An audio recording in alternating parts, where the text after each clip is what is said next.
Hi, this is Odeean here. Today I'm looking at Toyworld TW-H01 Hardbone. Here you can see Hardbone out of the box. Just a quick look at the box. And you can see it's a pretty nice looking box with a nice drawing of Hardbone at the front. On the sides and on the back there's a photo of the actual toy. The cardboard is just regular cardboard. It's nothing too fancy, but good enough. Okay, putting that aside. So straight off I'm going to say this is a pretty fantastic toy, and this isn't the first version of Hardhead that we've got by any means. There was a really good official version of it, which is this one, which was some kind of exclusive in the US. I ended up buying it off eBay, but this also was a really fantastic toy.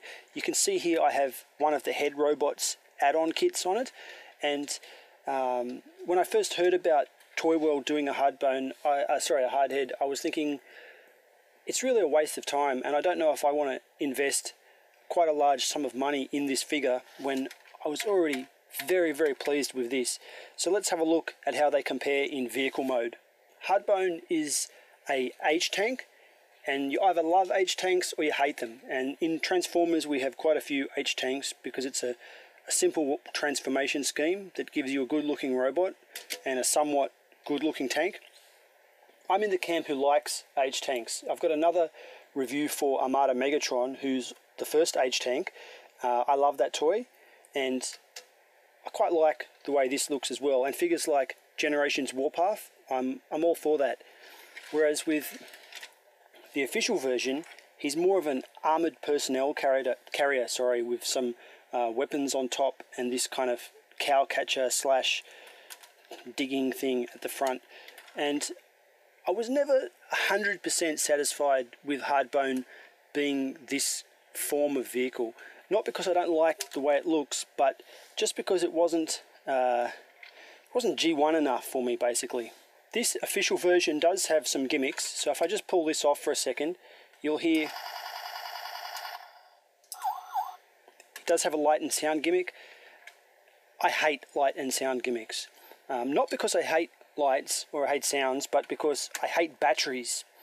Batteries sit in your toys and you forget about them, and then years later you get that blue acidic goop coming through everything, and it just makes a huge mess. So I'm very thankful that Toyworld haven't seen fit to include any gimmicks like that in this figure. Now, both figures have a place where you can put a little pilot.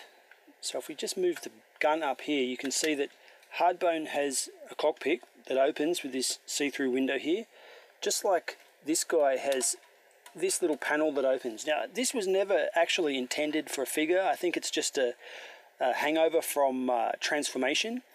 But if you get the little heads that go with each one,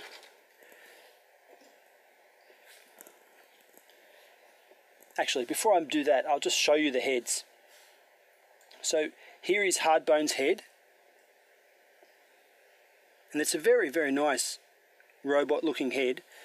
Here is the first version of the head robot's head, and here is the second version of the head robot's head. So we get three very different looking faces on these guys, and I'm partial to all of them.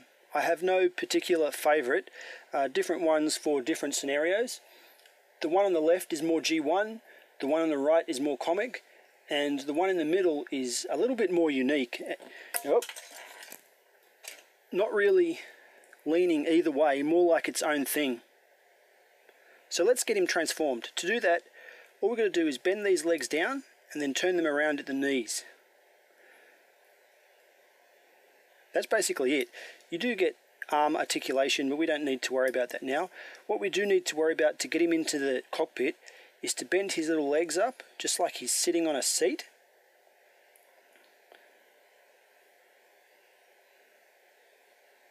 So he's in this little sitting pose, and he will angle in exactly well enough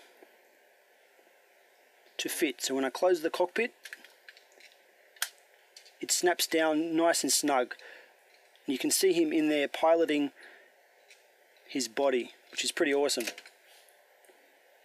The official version with the Head Robots kit, all you got to do is unfold him like that, and you can stick him in. Now, he doesn't go in far enough to close it, so he's always going to be kind of driving around waving, and I tend to just pose him like this with his arms sticking out like he's waving as he drives past. That's pretty cool.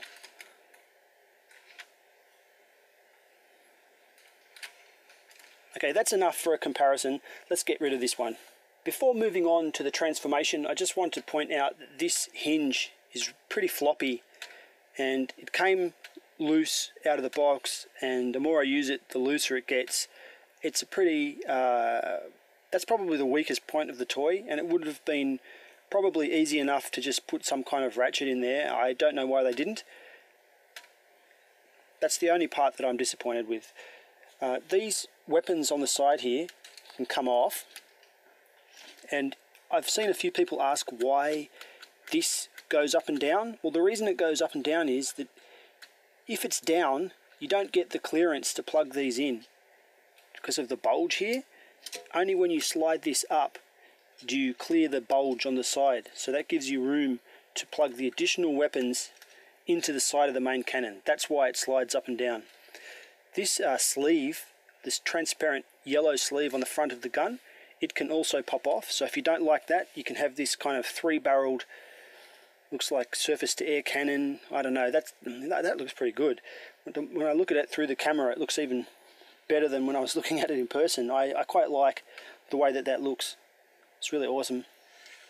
It rolls so smoothly too. So for once on my review, I've got a hard, flat surface, and I've done this because I wanted to show how good that rolls. This is one of the best rolling figures that I've bought recently. I mean, I can't remember one before this that I've bought that rolls as good as this. I mean, there has to be one, but just going back in the last couple of months, I think this is #1 for rolling. Okay, transformation. Transformation's not too hard. Let's just pop these off. Now, the first thing I'm going to do is just bend this back out of the way, and we'll start with the legs. So you'll see you can bend these down like this, which I will, just to move them out of the way a bit so I can get my finger in there to pull out this toe section. The next thing I'm going to do is grab this little flap here. Where is it? Little flap. There we go. And unpull the cover, which is the tank treads. There we go. Just open it up to give clearance of these thigh pieces in here. After that, we want to grab a hold of this and just pull it forward like that. And it's on a ratchet, and it lets you extend the whole way down. Do the same with the other side. Oh, I've shut it. Hang on. There we go. Okay, next, what we want to do is, this is a little bit tricky, bend it in at an angle like that, push it shut, and there you go. You can't just do this, it won't go, because there's a little nub in here that holds it closed. You've got to put it in at an angle, push it in, close it, there you go. Now you can position these feet however you like. For now, that's probably good enough. Next, we want to push back on this panel here, just so it loosens the legs. Then unflap these little sections here. That will allow the whole thing to go up. Bend them back in like this, and this down. That's the back side of the robot now. On the other side, pull out this cod piece to give a bit of clearance, and then we want to fold these together, and then a nice hard push, and it will snap together. This will bend down, and if you do it right, it'll lock into place. So basically that's the bottom half of the robot. The next thing we want to do is bend this like that. So once this is up, oh, hang on, I'm forgetting something. I have to pull out our little headmaster, otherwise we won't be able to get him later. try again. Bend this down like this, rotate it around. There we go. Untab these sections. Extend them up. There's nothing really to lock those up except friction. Pull the little panels down and flip out the hands. Now I can't grab those hands, I just don't know, my fingers are a bit fat. Just use a screwdriver to get a hold of them. Close the tabs behind them. Same thing for the other side, like that. All that leaves us to do is to bend. Oh, hang on. Untab this before you bend. Don't go bending it first, you'll snap it off. Untab that, fold that down, arm goes around, panel back, that side's done. Untab this, bend the little tab down, fold the arm around, the back panel goes down, that side's done. That's it. He's transformed. All that's left is to pop the head on. So let's go ahead and do it.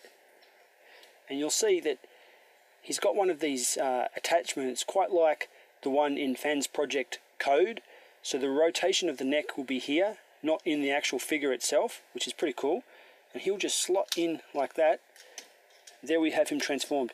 You can turn the head, as I was saying, but it's a pretty hardcore ratchet. If you heard that cracking, it's very strong, and I think that the ratchet in the neck is probably stronger than the little figure itself, so it gives me a little bit of pause doing that because I don't want to break his little leg joints by holding it the wrong way. So when you rotate it, you will have to be a little bit cautious. In original G1 toys like Hardhead, there was a abilities readout in the chest that was activated by putting the head down. I don't have that G1 Headmaster to show you, but inside this guy we just have some engine detail, or I don't know, some struts. Use your imagination as to what that is. It's done in a really, really nice silver paint, one of the best silver paints I've seen, and I would have liked to have seen some more of his detail maybe in here with that silver. It's so nice. If they were going to use it, they should have used it more, but that's fantastic. And you can see he does not come with this little Autobot symbol. I got that on a sticker sheet and just stuck that on myself. There's no real defined place to put that on this guy. That just looked like a decent spot, but he didn't have a shape ready to go like some figures have had. Now on the back of the arms there were these flaps that I mentioned earlier. If you have a look at the flaps, you can see that there's some missile spam pods there, and I think that the designer probably just was thinking of what can I stick in here to make it not a flat piece of plastic, because the toy clearly isn't meant to use his missile spam, because otherwise this would bend the whole way up. It seems a bit weird to have to put your arm into this odd angle to shoot the missile, so I don't think that it's actually intended as a primary feature of the toy, more just a happy use of spare space. But you could play with it, you know, it's got some play value if you are inclined to play with your toys. The other two guns that you saw me take off earlier, which are really good guns in themselves, very, very nice guns, just in and of themselves. Forget about the rest of the figure, these guns are fantastic. They can go into each hand if you want, and I do want, so here we go. That's really, really good. I like the way that looks, but it doesn't stop there. If we pop open the panel at the side of the leg, it gives us this little thing that looks like a grenade. So if you wanted to just stick this in the hand, you could, and you could have him like throwing a grenade. It doesn't fit very well though. It doesn't seem like it's meant to go in the hand. Look, I'm not going to force that, so you just have to use your imagination that he's holding it. Perhaps they didn't actually intend it to be a grenade. Either way, it can plug into the end of the barrel, which is what it's intended to do because it shows it on the box, and you can have this long gun now. Maybe it's a silencer, I don't know. The other gun, you can pull off this sleeve if you want and stick it here if that's what you like, and that looks good too. Every option with this figure looks good. I know I'm sounding overly enthusiastic about this toy, but that's because the toy itself is so fun and looks so good. It's hard not to be enthusiastic about it. And that just gives me an idea. I wonder if I pull that off. No. Or I could do this. I wonder. Ah, a new combination. So much play value. It's really good. Apart from that, in this panel, if we pop this open, we have a bayonet attachment. So this can attach one of two ways. Let's just pop it off for a second. The first way is that it can just plug straight into the end of the gun, like that. If you want to use it just as a spear for thrusting, it's pretty decent. Or if you want a more traditional bayonet fitting, it can just tab in like this. And that looks really awesome too. I wonder if the yellow will fit on at the same time as the bayonet. Let's have a look. And it does.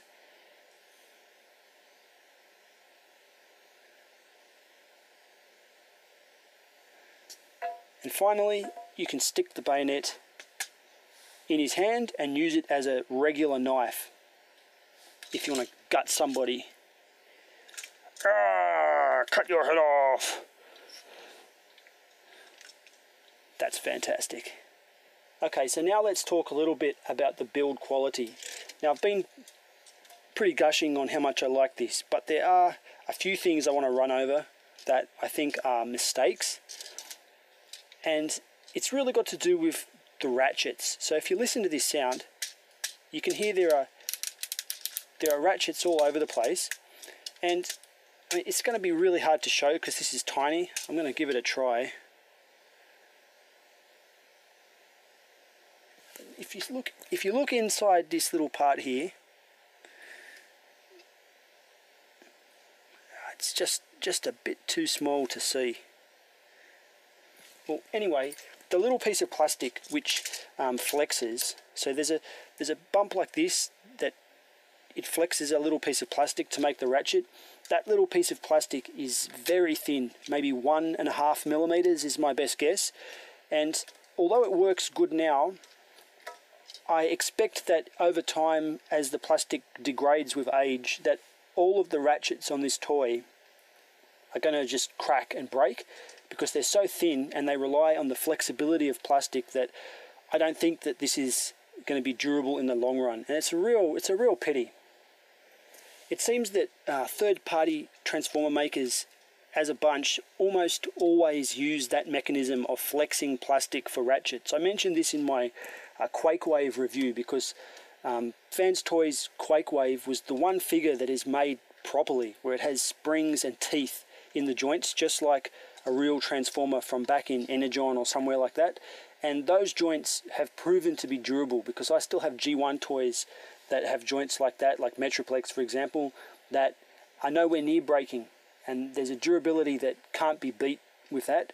But time has not elapsed enough to tell whether this flexing plastic joint is going to be durable or not, and I really don't think that it will be. It's a pity because in 10 years time I'm going to pick this guy up and he's going to break to pieces and it's going to be a sad thing. But in the meantime he's pretty flexible. So we've got 90 degrees there, almost 90 and 90 there, in and out, all over the place, swivels. For some unknown reason, this backwards and forwards at the pelvis, which doesn't seem to be any use in transformation, just a bit of weirdness, and I mentioned the head turns around as well. Let's do a bit of a comparison with other robots. Here we've got Hardbone with the official Hardhead with the Head Robots add-on. Pretty similar in size. This guy though is just, he's on a kind of another level of bulkiness. He's pretty big. Especially considering their heads are the same size. So this guy is a more beefy character. And as I said before, this is a fantastic looking. I love this. So the fact that I like this and was willing to buy it it's a testament to how good they made it look. So he's not overly bulky. I think this guy doesn't do justice to the character because he's too big. And the reason he's too big is because he's based on Onslaught, and Onslaught is pretty badass, so they couldn't really do anything about that. Speaking about clicky joints a minute ago, so this guy is exactly what I was talking about. The official transformer has spring and ratchet teeth joints that are going to last for ages and ages, and I wish third party could accomplish that, but I mean, it must have something to do with expense or the use of springs or plastic thickness in the joint. I don't know what it is, but there's got to be a reason. Maybe it's just easier to design it this way, and these guys are more interested in a quick buck, and these guys are more interested in durable toys at the time they made these. But whatever the reason, I would love to see that technology move across into third-party products. Seeing as how I was mentioning Onslaught, here is the other Onslaught body. And I know it's not necessary to show this, but given that I was showing head robot stuff, this is the Butcher upgrade kit to make Onslaught even more awesome. Here's Hardbone with Toyworld's other green robot, Grindrod. Now, Grindrod wasn't their first release. Hegemon was their first fantastic toy, but this is kind of, it's more of the same family. I like that they have two things out that are so green. It just, maybe they like green, I don't know, or it could be just coincidence. I like these green guys, so I thought it was pretty cool that the next release was kind of matching that. Here he is next to a old Generations Deluxe of Cybertron Bumblebee, War for Cybertron Bumblebee.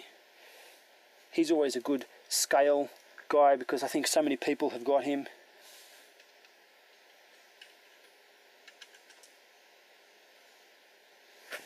Actually, let's see what the ruler says. So here we've got the ruler. To the top of the head, 20 centimeters. Not too shabby. And my last comparison for Hardbone is this TFC Blackbird. And the reason I'm showing this as a comparison is because in the market right now, it's my guess that these two are directly competing with each other for, some people at least, money, because they're pretty comparably priced. The size is virtually the same, and they've come out at about the same time. So if you're wondering which one is better, I can tell you that this guy Hardbone is better, hands down. He looks better. He's got better play pattern with the little figure and the opening thing and all those awesome weapon combinations that I showed you. And he also has ratchets, whereas this guy, for some reason, almost all of the ratchets are non-existent. So the only ratchet is just a little bit in and out at the side of the hip, but every other ratchet joint it's not there in this figure. So they're just using friction. So I complained that this guy was going to have problems in 10 years. I think this guy, Blackbird, is going to have problems much sooner than 10 years. He's, depending on how you play with him, he's going to turn into a floppy mess really quickly. That's not saying though that this sucks. I do like this figure. This is why I've got it in my hand, and I'm just comparing the two. And if they existed in a little bubble by themselves and you had to choose one or the other, I would go with Hardbone. But we all know that Blackbird is part of Superion, and I'm pretty sure that that counts for an awful lot. So probably Blackbird is going to be the more successful of the two toys, but this guy is actually a bit better. So my final thoughts on Toyworld's Hardbone. Hardbone is a must-have pickup. I bought it from Chumongmong, and I was pretty annoyed that Toyworld sent the entirety of their first order to Big Bad Toy Store, and no one who had bought it from anywhere else could get a hold of this thing. I had to wait for ages. That's why I'm videoing this now.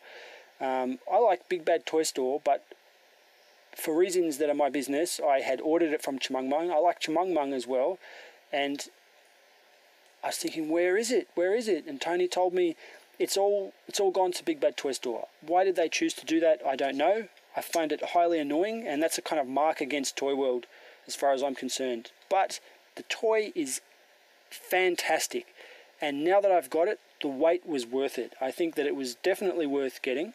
I can highly recommend it. Look at the gun, look at the combinations. This is a fun figure, and although it had a few weaknesses that I mentioned, if you're just looking for something that's fun now, this is going to be a lot of fun. And if it wears out, it wears out, you know. It's only a toy. What do you expect is going to happen? It'll wear out in the end anyway. These things happen.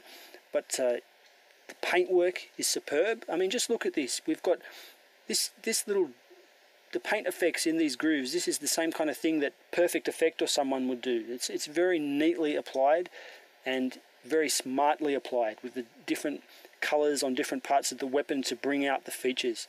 So I highly recommend it. I can't say enough positive about it.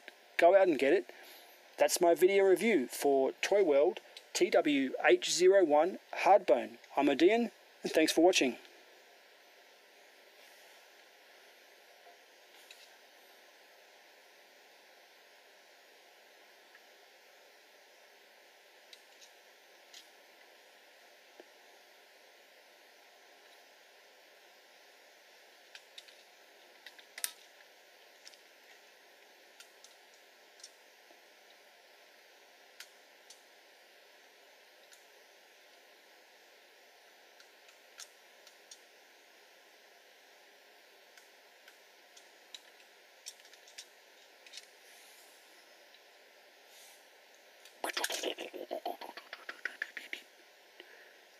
Wow.